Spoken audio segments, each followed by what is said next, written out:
Hi guys, it's Arielle here from Fix My Books, and today I will be showing you how to start a business in Canada. So let's get started. Okay, so first and foremost, before you register your business, before you do anything, you should create a business plan. Okay? Why is that? So a business plan will help you identify gaps and areas within the market that you could serve. So why even go and start a business into a market that's already oversaturated, right? And once you identify those gaps, then you can break down your products. Like, what products should you offer that fill those gaps? Why are your products better, right? Next is that you can model and forecast your potential growth or the growth of your business. So this gives you roughly an idea of what you should expect for the first couple of months or even the first year when you start your business.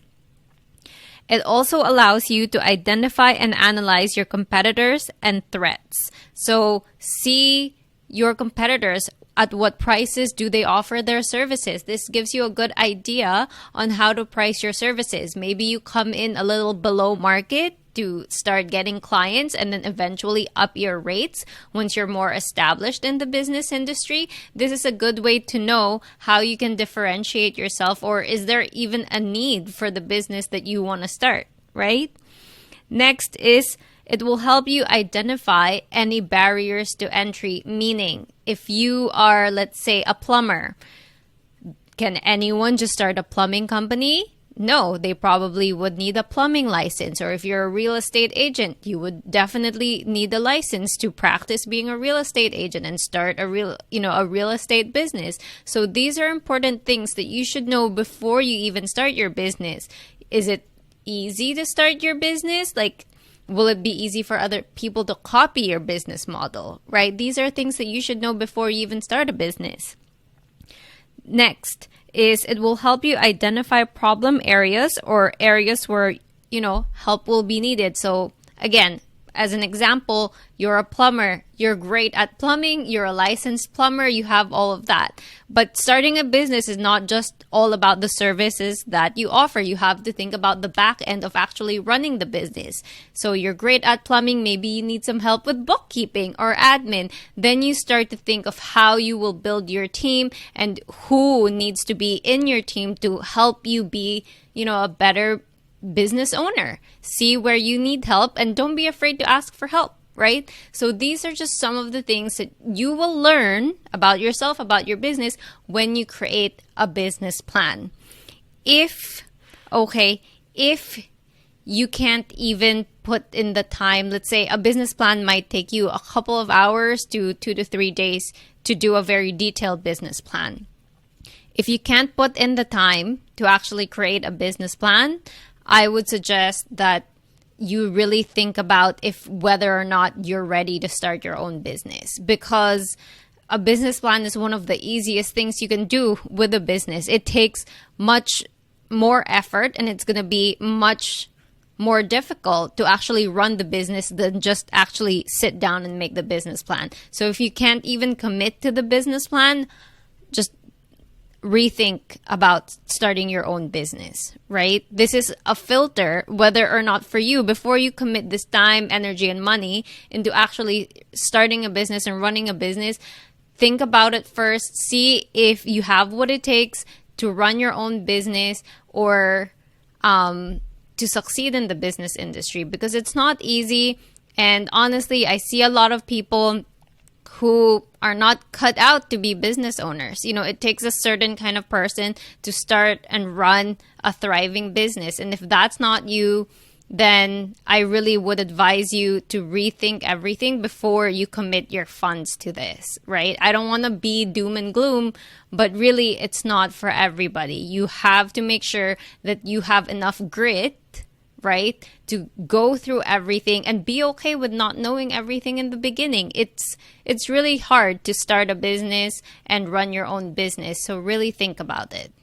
Now, if that hasn't scared you off and you're really serious about starting your own business, then keep watching. Next is you need to save for your startup costs. So this could be, a couple of $100s to tens of thousands of dollars, depending on what business you want to start. If it's a restaurant, probably you're thinking of hundreds of thousands to millions of dollars. So you really have to think about how much money you need for the first couple months to get your business started. How much would it take to cover the expenses for the first 6 months, because you're not going to be fully operational or profitable in the first 6 months, and you need to have enough money to cover those operating expenses when you're not making good profits yet. Okay? So here we go. In Canada, these are generally the steps that you would need to really do when you start a business. So number 1 is to register your business. So a sole proprietorship costs around $60 to $89 to register based on what I've seen online. A corporation starts at $300 to $500. It could just go up from here. These are like the starting rates, right? And when you register your business, make sure you take note of your business information. So for a corporation, you need to know when your year end is, things like that. Your business number, you should definitely know what your business number is, what your corporation number is. Those are two different things, people. A business number is not the same as your corporation number. So let me repeat that. A business number is not the same as your corporation number.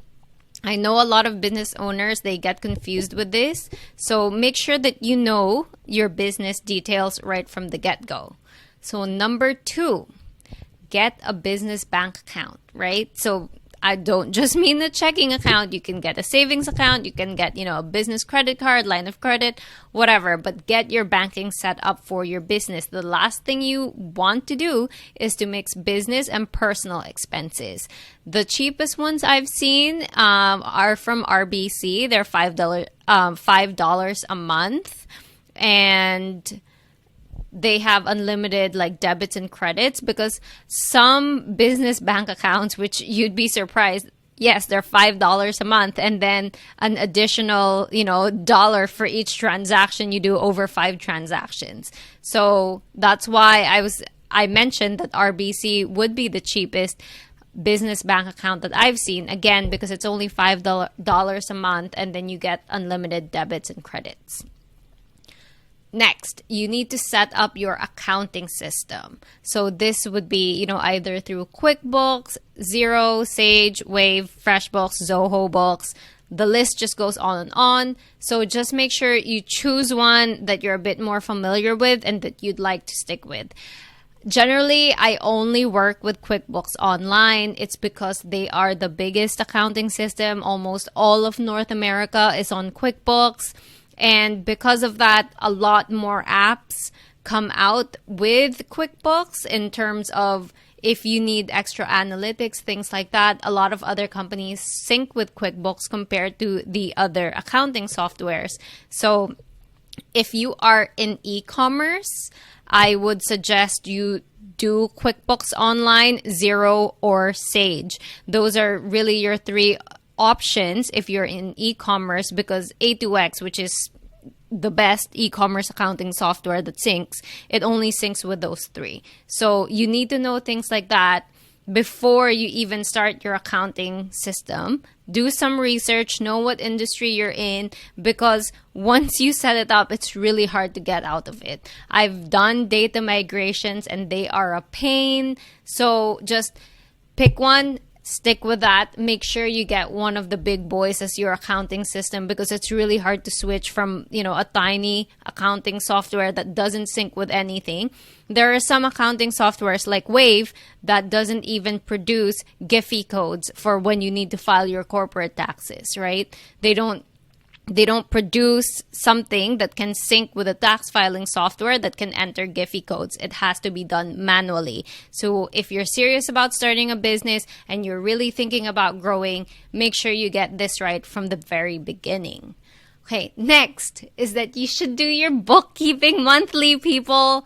Don't fall behind. So this is something I've seen people do a lot. They get to step 3 and then with the bookkeeping, they're like, I'll do it some other time. Please don't do that. It's really hard to catch up once you've fallen behind, and then you don't want to do it because it's so much work, and then you delay it even more, and then you're like, oh shoot, like it's the end of the year and I have to do, all my bookkeeping for the year right before tax filing season. So don't put yourself in that situation. Do your bookkeeping monthly, do it regularly. Okay, so number 5. Get an HST number once you've hit 30,000 in sales. So before you hit 30,000 in sales, an HST number is optional. So it means that you can get one, but you're not required to get one yet. Once you've hit 30,000 in sales, then it's mandatory that you get an HST number, which means you have to start charging HST. So if you get an HST number before you've even hit 30,000 in sales, then mandatory you have to start charging HST. If you don't, then obviously you don't. But once you've hit 30,000 in sales, you have to start charging your clients HST. And please note that an HST number and a business number are 2 different things. Just because you registered your business in step 1 doesn't mean that you automatically have an HST number. So you have to double check if you have one already or if you need to register for one. Okay. And last, I put this last because most small businesses don't have employees in the very beginning. Most people are just solopreneurs, and it will be, it's more likely that you're going to get an HST number and hit the $30,000 in sales first before you get your first employee, right? So last is get a payroll number and, if applicable, a WSIB account. So not all industries are required to have, WSIB. Mostly this applies to people or businesses in the trades where things are a bit more quote unquote dangerous, compared to like an office job or something like that. So WSIB are required in some industries, and then in some industries it's just optional. But definitely, before you even start hiring your first employee, get a payroll number. The last thing you want to happen is that you've run payroll already, and the time that you actually need to remit the payroll taxes, you realize you don't have a payroll number, you miss the deadline for the payroll tax remittance, and then you start getting fined, right? So that's the last thing you want to happen. So even before you start hiring your first employee, make sure you get a payroll number. Okay. And finally, last is file your taxes on time. Make sure, again, that you know your important business information like your HST schedules, your filing periods, as well as your filing schedule. If it's annual, is it January to December? Some people do July to June. So you need to know both the schedule and the periods, right? I have another video that shows you the top 5 things that you need to know about your business, and I will link that down below. So I hope this video was helpful. Let me know what you guys think. And once again, this is Arielle from Fix My Books, helping you fix your books. So if you found this video helpful, please don't forget to like, subscribe, and share this video. And don't forget to hit the notification bell so you always get notified whenever I upload new videos to my YouTube channel. And once again, this is Arielle from Fix My Books, helping you fix your books.